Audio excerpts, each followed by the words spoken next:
Assalamualaikum warahmatullahi wabarakatuh. Innal hamdalillah nahmaduhu wa nasta'inuhu wa nastahdihi wa nastaghfiruh wa natubu ilaihi wa natawakkalu alaihi wa na'udzu billahi min shururi anfusina wa sayyiati a'malina. May yahdihillahu fahuwal muhtadi wa may yudlil falan tajida lahu waliyyan murshida. Ashhadu an la ilaha illallah wahdahu la syarika lah wa anna sayyidana Muhammadan 'abduhu wa rasuluh وصفيه من خلقه وحبيبه بلغ الرسالة وأدى الأمانة ونصح الأمة وكشف الغمة وجاهد في الله حق جهاده حتى أتاه اليقين اللهم صل على سيدنا محمد وعلى آله وصحبه وبارك وسلم أما بعد. Muslimin muslimat, sahabat pendengar IKIM yang dirahmati Allah Subhanahu wa taala.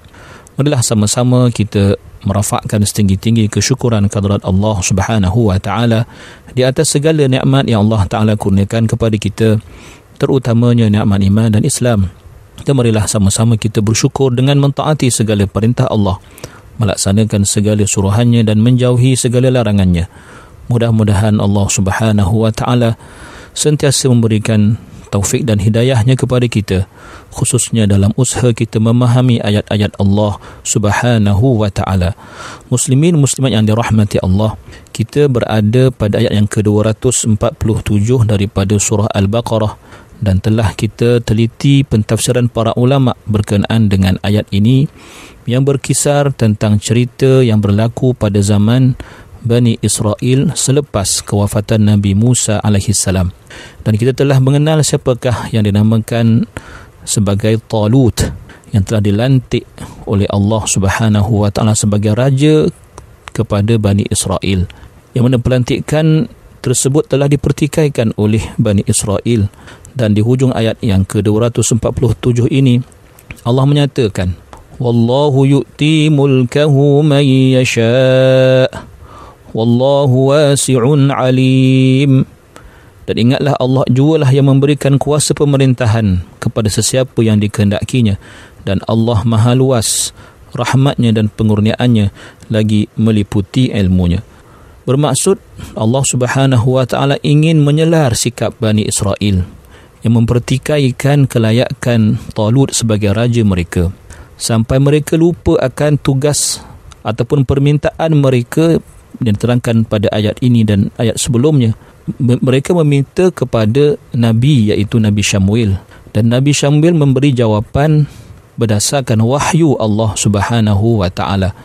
Sewajarnya mereka menerima dengan setulus hati mereka dan sepenuh keimanan mereka. Dan kerana itu Allah menyatakan dalam hujung ayat ini bahawa Allah berhak untuk memberikan kuasa kerajaan kepada sesiapa yang Allah kehendaki, dan itu adalah hak Allah, dan pastilah Allah itu Tuhan yang maha luas pengetahuannya dan juga pengurniaannya. Muslimin muslimat yang dirahmati Allah Subhanahu wa taala. Mari kita berpindah pada ayat yang seterusnya, iaitu ayat yang ke-248 daripada surah Al-Baqarah, mana Allah berfirman, a'udzu billahi minasyaitonir rajim. وقال لهم نبيهم إن آية ملكه أن يأتيكم التابوت فيه سكينة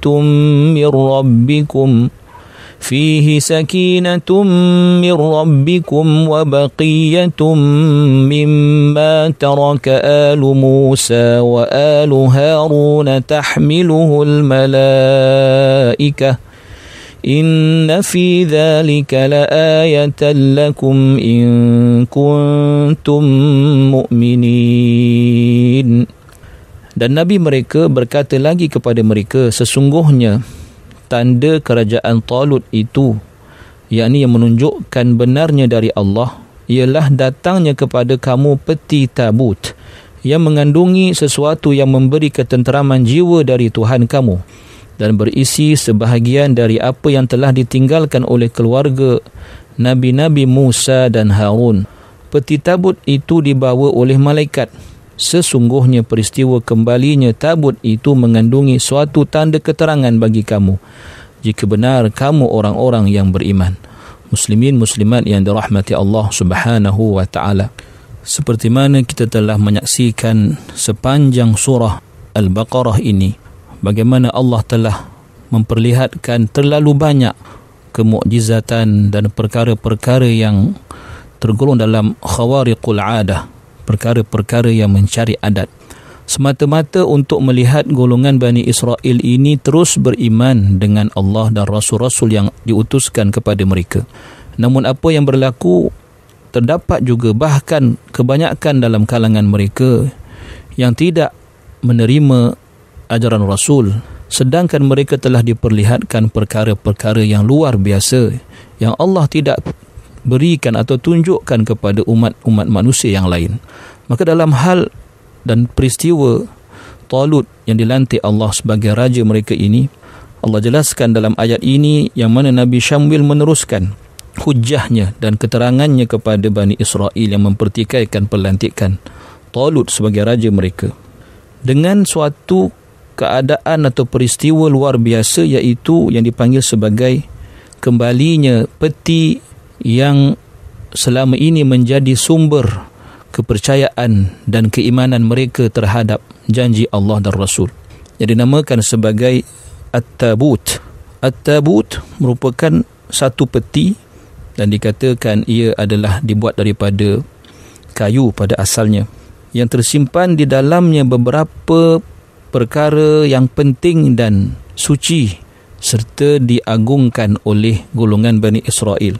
Dikatakan di dalamnya terdapat lembaran-lembaran Taurah yang Allah sampaikan kepada Nabi Musa AS dan beberapa perkara yang lain, dan akan kita jelaskan dalam ayat yang seterusnya, yang mana golongan Bani Israel apabila mereka berperang, mereka akan membawa bersama-sama mereka peti ini atau At-Tabut ini, dan mereka akan letakkan di hadapan sekali dalam ataupun ketika mereka berperang, diletakkan At-Tabut ini di tempat yang paling depan sebagai suatu usaha mereka mengambil barakah untuk memastikan kemenangan mereka dalam peperangan yang mereka sertai.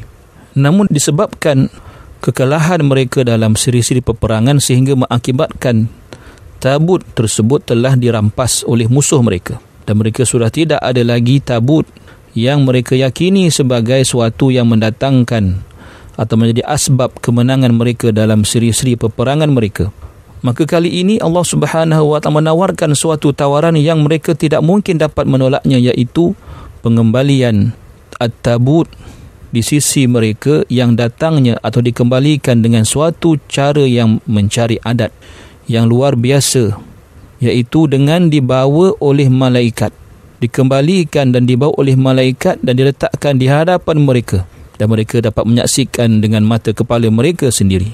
Muslimin muslimat yang dirahmati Allah Subhanahu wa taala, ini semua adalah untuk memberikan keyakinan kepada mereka dan untuk menggalakkan mereka untuk terus berjuang, bukan sahaja menerima pelantikan Talut sebagai raja mereka, tetapi juga sanggup untuk berjuang bersama-sama dengan Talut dalam siri peperangan mereka dengan golongan ataupun musuh mereka sendiri. Dan Allah menyatakan di dalam tabut itu adanya sakinah, fihi sakinatum min rabbikum, dan as-sakinah ini bermaksud sesuatu yang menyebabkan hati menjadi lapang dan tenang. Berkata ahli tafsir, ia bermaksud ketenangan ataupun ketenangan yang dimaksudkan itu sama ada ketenangan yang disebabkan oleh kembalinya tabut itu di tangan Bani Israel, ataupun ketenangan yang disebabkan oleh apa yang terkandung di dalam tabut itu sendiri, iaitu At-Taurah dan seterusnya, barang-barang yang disebut sebagai wa baqiyatum mimma taraka alu Musa wa alu Harun, iaitu barang-barang kesan-kesan peninggalan alu Musa dan alu Harun alaihi wassalam, yang menjadi suatu simbol keagungan yang dimuliakan oleh Bani Israel. Dalam beberapa tafsir pula seperti dalam Al-Kashaf, Imam Az-Zamakhsyari mengatakan bahawa baqiyah atau wabaqiyah yang dimaksudkan dalam ayat ini ialah beberapa lembaran kertas, dan termasuk di dalam peti ataupun at-tabut itu ialah tongkat Nabi Musa alaihi salam serta pakaian atau baju Nabi Musa serta beberapa lagi yang merupakan barang-barang kemuliaan dalam kalangan Bani Israel. Dan dikatakan oleh Az-Zamakhsyari bahawa at-tabut ini telah diangkat oleh Allah Subhanahu wa taala selepas kematian Nabi Musa alaihi salam, dan kali ini diturunkan semula oleh para malaikat bagi membenarkan atau menjadi bukti bahawa Talut itu adalah seorang yang selayaknya telah dipilih dan terpilih oleh Allah Subhanahu wa taala sebagai raja kepada Bani Israel. Berkata Imam Ibn Katsir rahimahullah bahawa Ibn Abbas radhiyallahu anhuma mengatakan, ja'atil malaikatu tahmilu at-tabuta baina as-sama'i wal ard hatta wada'athu baina yaday Talut wan nas yanzurun. Malaikat telah turun membawa at-tabut di antara langit dan bumi sehingga diletakkannya benar betul-betul di hadapan Talut, sedangkan ia disaksikan atau dipersaksikan oleh orang ramai ketika itu. Bermakna ia adalah suatu kejadian yang luar biasa yang berlaku benar-benar di hadapan mata mereka sendiri. Maka sudah pasti tidak ada sebarang alasan lagi untuk Bani Israel menolak dan mempertikaikan pelantikan Talut sebagai raja mereka. Muslimin muslimat yang dirahmati Allah Subhanahu wa taala.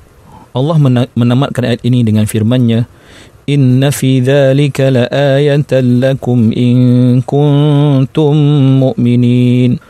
Bermaksud sesungguhnya pada yang demikian yang telah didatangkan kepada kamu pembuktian mengenai Talut dan kelayakannya sebagai raja kamu merupakan laayatan lakum, sebagai bukti yang jelas, bukti yang tidak boleh dinafikan lagi kebenarannya buat kamu, betapa Allah Subhanahu wa taala telah melantik, telah memilih seseorang yang lebih layak daripada apa yang kamu fikirkan, iaitu Talut sebagai raja dan pemimpin kamu. Dan itu semua tidak akan mampu diterima melainkan in kuntum mu'minin, sekiranya kamu wahai Bani Israel benar-benar beriman dengan ayat-ayat Allah Subhanahu wa ta'ala. Muslimin muslimat yang dirahmati Allah, mungkin terdapat pertanyaan dan persoalan dalam kalangan kita berkenaan dengan kisah ini, kisah Talut, dan nanti akan kita jelaskan pula pertempuran antara tentera Talut dengan Jalut.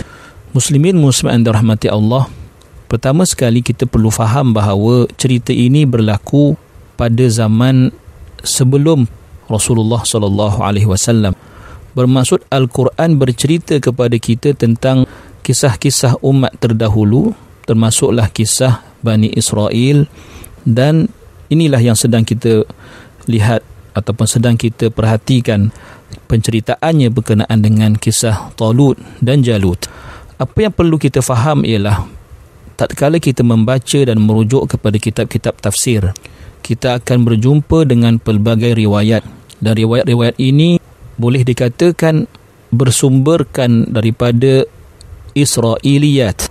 Maka apakah sebenarnya Israiliyat? Adakah kita wajar menerima ataupun sebaliknya? Dan adakah kita perlu menolak semua Israiliyat? Asalkan kita katakan Israiliyat, maka kita tolak semuanya. Adakah begitu caranya kita menangani perkara yang seumpama ini? Maka suka saya jelaskan pada muslimin muslimat yang dirahmati Allah Subhanahu wa taala.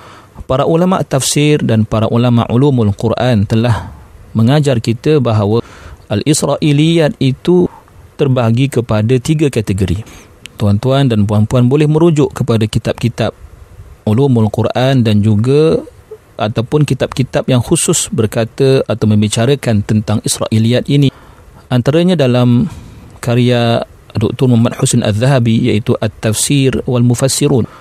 Beliau mengatakan bahawa Al-Israiliyat terbahagi kepada 3. Bermaksud kita perlu melihat dan meneliti dalam kategori manakah riwayat-riwayat yang kita jumpa di dalam kitab tafsir. Secara mudahnya kita boleh katakan bahawa pada bahagian pertama atau kategori pertama ialah Israiliyat yang berlawanan atau bertentangan dengan apa yang terkandung dalam Al-Quran, bertentangan dengan apa yang telah dijelaskan oleh Nabi Muhammad SAW. Sebagai contoh, dalam membicarakan mengenai siapakah yang disembelih oleh Nabi Ibrahim yang diperintahkan oleh Allah Subhanahu wa taala di dalam Al-Quran itu, maka dalam Al-Quran kita telah diberitahu dan jelas oleh Nabi Muhammad sallallahu alaihi wasallam bahawa yang disembelih itu ialah Nabi Ismail alaihi salam. Namun terdapat riwayat Israiliyah yang bersumberkan At-Taurah ataupun Al-Injil yang mengatakan bahawa yang disembelih itu adalah bukan Nabi Ismail tetapi Nabi Ishaq. Maka pertentangan atau kontradiktori di antara riwayat Israiliyah dengan apa yang telah dijelaskan di dalam Al-Quran dan juga sunnah dan juga hadis, maka kita menolak riwayat tersebut dan kita tegas mengatakan dan bersetuju bahawa yang disembelih itu ialah Nabi Ismail alaihissalam. Bermaksud mana-mana riwayat Israiliyat yang bertentangan dengan apa yang ada dalam Al-Quran dan juga sunnah, maka kita wajib menolaknya. Itu yang pertama. Yang kedua ialah Israiliyat yang tidak bertentangan dengan apa yang terkandung dalam Al-Quran dan juga dijelaskan oleh Nabi Muhammad sallallahu alaihi wasallam. Sebagai contoh, dalam Al-Quran Allah tidak menyatakan siapakah nama isteri kepada Fir'aun yang telah beriman kepada Nabi Musa alaihi salam. Tetapi terdapat riwayat yang sahih daripada Nabi sallallahu alaihi wasallam bahawa wanita tersebut bernama Asiyah binti Muzahim. Maka dengan hadis ataupun dengan keterangan Rasulullah sallallahu alaihi wasallam tersebut, kita menerima riwayat Israiliyat yang menyatakan bahawa isteri Fir'aun itu bernama Asiyah binti Muzahim dan bukan orang yang lain. Maka kita wajib menerima riwayat yang mengatakan demikian. InsyaAllah akan saya sambung lagi pada pertemuan akan datang. Aqulu qawli hadha wa astaghfirullahal azim li wa lakum. Wassalamualaikum warahmatullahi wabarakatuh.